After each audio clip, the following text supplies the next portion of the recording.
লো।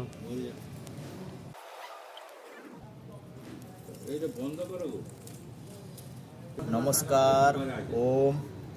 আমার হাতে যে শাকটা দেখছেন এটা আপনারা অনেকে জানেন কি জানেন না জানি না। এটা হচ্ছে বেথুয়া শাক বলা হয় বা বেথা শাক।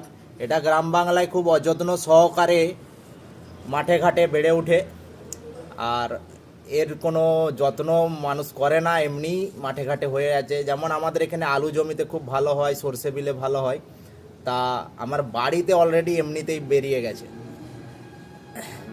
এই শাকটা মানুষের জন্য খুবই উপকারী। যারা সুগারের পেশেন্টের জম হিসাবে ধরা হয় এই বেথুয়া শাককে। সুগারের পেশেন্ট যদি বেথুয়া শাক খায় তা খুবই কার্যকরী। বেথুয়া শাকটা দেখে রাখেন, এটা আপনারাও কোথাও মাঠে ঘাটে পেলে এই শাক তুলে আনবেন এবং খাবেন। এটি সুগার রোগীর জম।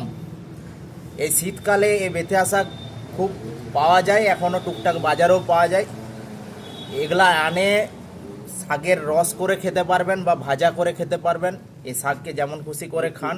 এটি সুগার রোগীর জন্য খুব পারফেক্ট। এছাড়াও এতে vitamin, minerals, iron, phosphorus, calcium সব কিছু বর্তমান থাকে। আর এছাড়াও যাদের চুলের সমস্যায় ভুগছে, হেয়ার ফলের সমস্যা আছে, তারা এই শাকটি খেলে খুবই উপকারী, কারণ এটা চুল বৃদ্ধি করতে সহায়তা করে এবং চুলের গোড়া মজবুত হয়। এই বেথুয়া শাক মাঠে ঘাটের অযত্নের শাক কিন্তু আজকে মানুষের শরীরের পক্ষে খুবই লাভকারী। তাই এই শাককে আমি বলবো আপনারা খান, অতি অবশ্যই খান এবং শাকটা চিনে রাখুন।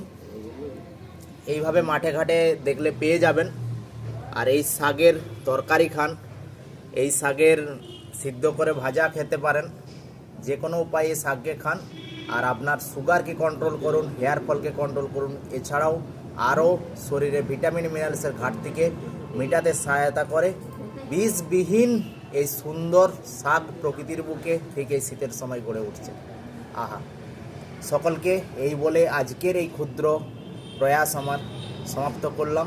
জয় সীতারাম।